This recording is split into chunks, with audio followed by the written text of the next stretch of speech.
एक पंचतंत्र की कहानी चलती है जिसमें बूढ़ा शेर अपना बूढ़ा शेर जैसे जब शिकार करने की स्थिति में नहीं रहता है तो अपने गुफा के दरवाजे पर कंगन लेकर के बैठता है। तो लगभग कहीं ना कहीं से वही स्थिति अमेरिका की भी दिखाई पड़ रही है।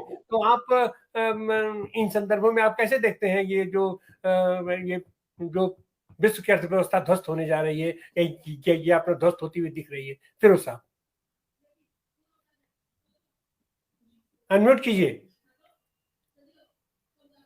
ये कैपिटलिस्ट क्राइसिस में से क्या उभर कर आता है वो तो एक अध्ययन का विषय है, और वो और स्पष्ट होती जाएगी बातें 2023 के साल में। आई थिंक बहुत इम्पोर्टेंट मुद्दे यहाँ आए हैं। उसमें इतना ही बता दूं कि युआन एक ग्लोबल करेंसी होने जा रही है। यहाँ तक हो चुका है कि चीन और सऊदी की जो करार हुई है कि सऊदी भी अभी जो तेल बेचेगा चीन को, वो युआन में बेचेगा, डॉलर में नहीं बेचेगा। तो ये जो हो रहा है कि जो की एलाइज मानते थे गल्फ स्टेट्स को, वो भी अभी टूट रहे अमेरिका से।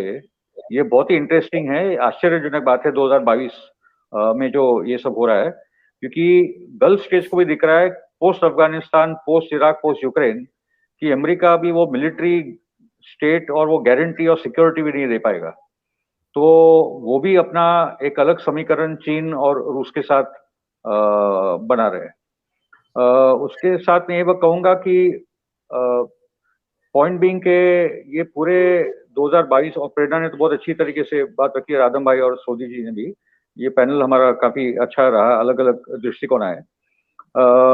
मैं मानता हूँ कि यूरोप और अमेरिका, यूरोप में एक्चुअली एक रीथिंकिंग ऑलरेडी शुरू हो चुका है कि किस हद तक हम लोग अमेरिका और नीटो के पीछे जाके हमारी खुद की बर्बादी करेंगे। तो यूरोप में ऑलरेडी जर्मनी, फ्रांस, इटली, ये सब देशों में, ब्रिटेन क्योंकि वो एंग्लो सैक्सन अलायंस का एक अटूट हिस्सा है, अगर जेरेमी कॉर्बिन आता है तो एक अलग बात है, वरना ये स्ट्रीमर की भी जो लेबर पार्टी उसका कुछ खास मतलब नहीं है।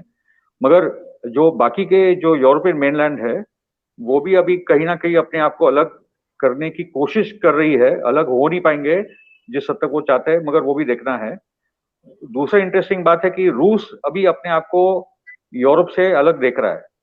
अभी तक रूस ने अपने आप को यूरोप, जहां तक 2/3 रूस एशिया का ही पार्ट है, मगर वो देख चुका है रूस के वेस्टर्न यूरोप कभी भी रशिया को एक सिविलाइजेशन करके, एक वेस्टर्न सिविलाइजेशन करके एक्सेप्ट नहीं करेगा।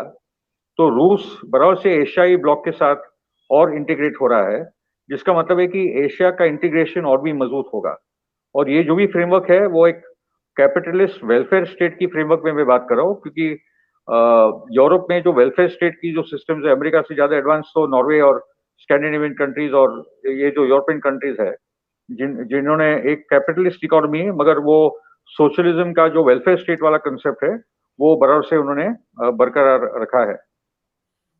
So the point being that I think what we're looking is undoubtedly the decline of the American empire, military, political and economic terms, the rise of BRICS plus, the rise of SCO even more, और जो खतरे के लिए है इसमें, क्योंकि G20 के माध्यम से जो इस बार मोदी को प्रोजेक्ट किया गया है, और मोदी न्यू वर्ल्ड ऑर्डर की बात कर रहा है, वन वर्ल्ड गवर्नमेंट की बात कर रहा है, जो मैं बार बार बोल रहा हूँ कि ये न्यू वर्ल्ड ऑर्डर मोदी केवल अकेला थर्ड वर्ल्ड लीडर है, ग्लोबल साउथ का लीडर है, जो न्यू वर्ल्ड ऑर्डर और ग्रेट रीसेट की बात कर रहा है।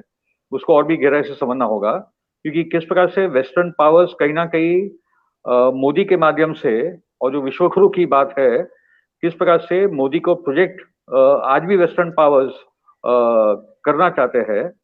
और इंडिया दोनों साइड के, मतलब मोदी सरकार दोनों साइड को खेल खेलती हुई वो अपना एक रास्ता बना रहा है। मगर मेरे लिए खतरा है मोदी और न्यू वर्ल्ड ऑर्डर की बात जो G20 के माध्यम से भी आई है।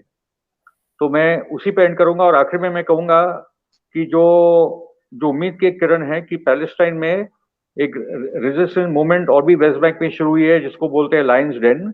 जो गाजा का जो एक मूवमेंट है, जहां से वो लोग ने अपने आप को मुक्ति तो पाई, अपनी जमीन को आजाद तो किया है, मगर पैलेस्टाइन में वो आजादी का आंदोलन आगे बढ़ते जा रहा है।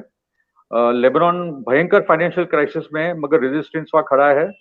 वहां कोशिश है कि एक क्रिश्चियन मुस्लिम सिविल वॉर की जाए, मगर लेबनीज जनता खड़ी है, क्योंकि क्रिश्चियन राइट विंग फोर्सेस जो सऊदी बैक्ट और इजराइल बैक्ट और अमेरिका बैक्ट है वो ताकतवर होते जा रहे हैं।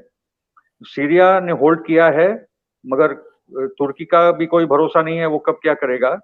वो एक अलग विषय के चर्चे, मगर क्योंकि ये पूरा एशिया का सवाल है इसलिए मैंने कुछ मुद्दे रखे हैं कि एशिया के क्राइसिस को लेकर भी हम लोग कुछ अलग उस पर कार्यक्रम करें। थैंक यू जी। अब हम